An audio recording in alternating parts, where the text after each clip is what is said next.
बिस्मिल्लाहिर्रहमानिर्रहीम नहमदुहु व नुसल्ली व नुसल्लिमु अला रसूलिहिल करीम आलिहि तय्यबीन व अस्हाबिल हादीन अम्मा बादु फ़अऊज़ु बिल्लाहि मिनश शैतानिर रजीम बिस्मिल्लाहिर्रहमानिर्रहीम व कअय्यिम मिन नबिय्यिन क़ातल मअहु रिब्बियून कसीर फमा वहनु लिमा अस्वाबहुम फी सबीलिल्लाहि वमा दऊफु वमस्वल्लाहु बिस्साबिरीन सदक़ल्लाहुल अज़ीम इन्नल्लाह व मलाइकतहु युसल्लूना या अय्युहल्लज़ीना आमनू सल्लु व सल्लिमू तस्लीमा अल्लाहुम्मा सय्यिदना मौलाना मुहम्मदिन व सहबिही व सल्लम व सलामन अलैहि सल्लि व सल्लिम दाइमन अबदा अला हबीबिका खैरिल खल्क़ि कुल्लिहिम। हम्द व सलात के बाद मुअज़्ज़ज़ व मोहतशम उलमाए किराम, क़ाइदीन अहले सुन्नत और हमारी आज की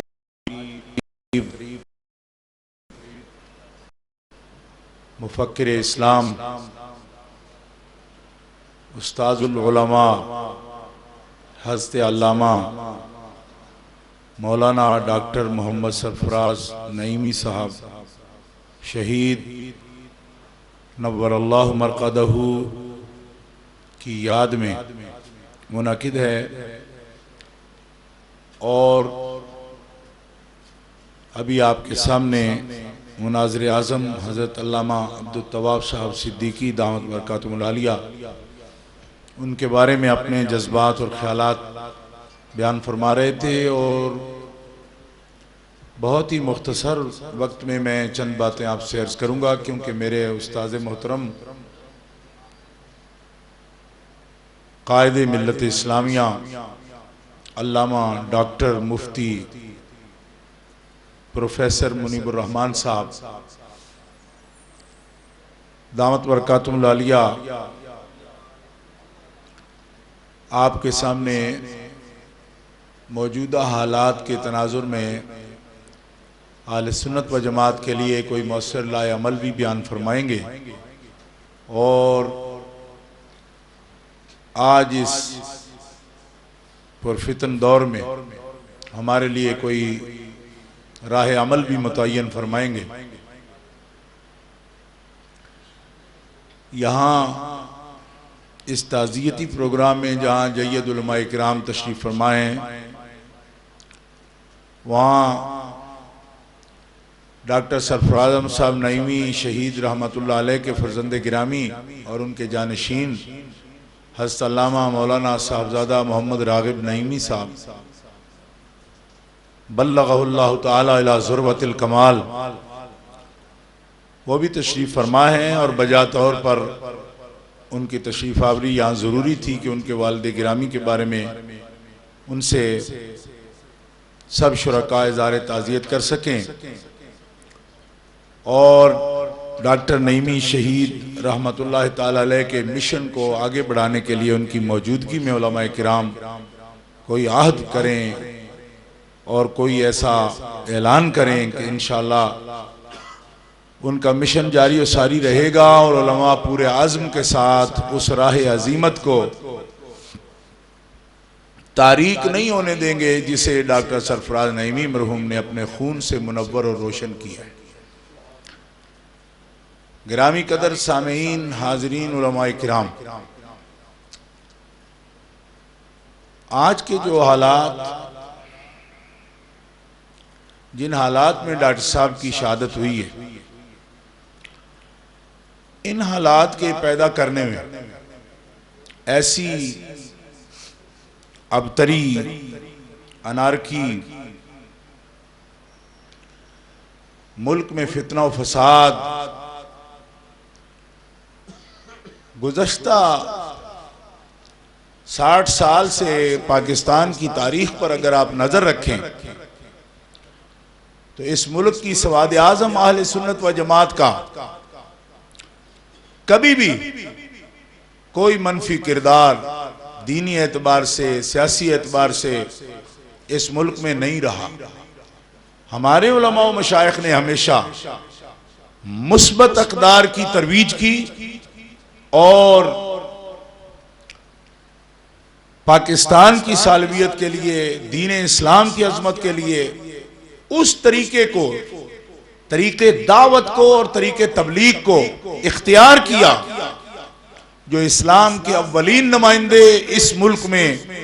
जब तशरीफ लाए। मेरी मुराद हुजूर दाता गंज बख्श अली उजवैरी रहमतुल्लाह अलैह से, हजरत गरीब नवाज सुल्तानुल हिंद से, हुजूर मुजद्दिद अल-फिसानी से रहमतुल्लाह अलैहिम, इन हस्तियों ने जिस तरीके दावत और तरीके अमल को पसंद किया, अहले सुन्नत व जमात ने इन्हीं की कायम करदा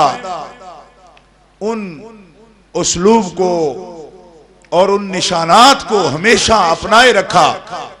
और मनफी सरगर्मियों में कभी अहले सुन्नत मिन हैसुल जमात मुलव्वस नहीं पाए गए। हमेशा मुस्बत अक़दार की तबीज व इशाअत में अहले सुन्नत ने काम किया है। आज मुल्क जिन मुश्किल हालात से गुजर रहा है, हमें इस बात का जायजा लेना जरूरी है कि ये हालात पैदा करने में और मुल्क को फितना और फसाद के जहन्नुम के किनारे पर पहुंचाने में वो लोग जो आज जद पर हैं और समझते हैं कि उनके खिलाफ ऑपरेशन हो रहा है, मैं ये कहता हूं कि ये हालात पैदा करने में वो लोग खुद जिम्मेदार हैं। उन्होंने सबसे बड़ा जुल्म ये किया कि मौजूदा वक्त में दीन इस्लाम की वो तारीफ की और इस गलत अंदाज से दीन को पेश किया कि न सिर्फ उनके मजमूम मकासिद खतरनाक थे, बल्कि जो दीन की तारीफ और इंटरप्रिटेशन उन्होंने की है, पूरी दुनिया में इस्लाम को उन्होंने बदनाम किया है। मैं ये समझता हूं कि आने वाले दौर में सदियां लगेंगी, फिर कहीं जाकर ये गलत असरात तारीख इस्लाम के चेहरे से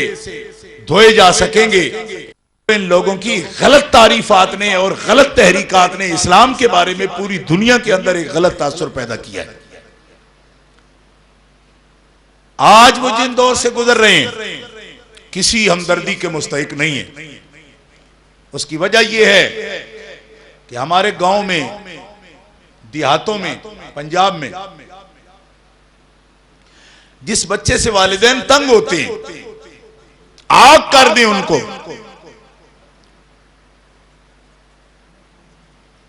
और आग करने के बाद उसकी कोई हरकतें हों, थाने पकड़ा जाए, कहीं लाकअप में बंद हो जाए,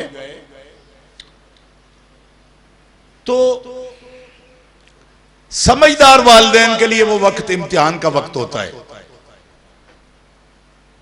जिनकी बड़ी मोहब्बत होती है वो चले जाते हैं, ये बुरा है जी, हमारी औलाद है, जमानत कर दें। आग कर दिया था, फिर भी इसकी जमानत करें। लेकिन साहिब अजीमत लोग ये समझते हैं कि जिसने जो किया है वो भरे। क्यों? कि उसकी जिंदगी में कोई मोड़ ऐसा आना चाहिए कि उसको समझ भी आए कि मुझे दुरुस्त समझ पे चलना चाहिए। दीन इस्लाम को गलत रंग में पेश करके, इस्तेमाल करके, पूरी दुनिया में उसे बदनाम करके, ऐसे वक्त में जब उनको ये पूछा जाए कि दलील लाओ,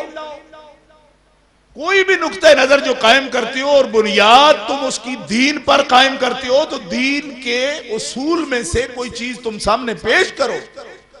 तो कहते हैं हम इसके पाबंद नहीं हैं। जो कुछ दीन हमने समझा है वो किसी को समझ ही नहीं आया। हम किसी इमाम को नहीं मानते, हम किसी मुक्तदा को नहीं मानते, हम दीन की तशरीह तौज़ीह वही करेंगे जो हम करते हैं खुद। तो मैंने कहा जब दीन तुम्हें ही समझ आया और तुम खुद ही उसके ठेकेदार हो, ना कोई इमाम है, ना कोई मुक्तदा है, ना कोई पेशवा है, ना कोई रहबर है, ना कोई उलुल अमर है, फिर इसके नतीजे में जो कुछ तुम्हें पेश आने वाला है खुद भुगतोगे। उस वक्त दीन का केस बनाकर उन लोगों को जो घरों में बैठे हैं किस लिए अपने हामी बनाना चाहते हो? और उन लीडरों को भी शर्म आनी चाहिए कि जो उन बदमाशों के लिए फिर राय आमा हमवार करते फिरते हैं।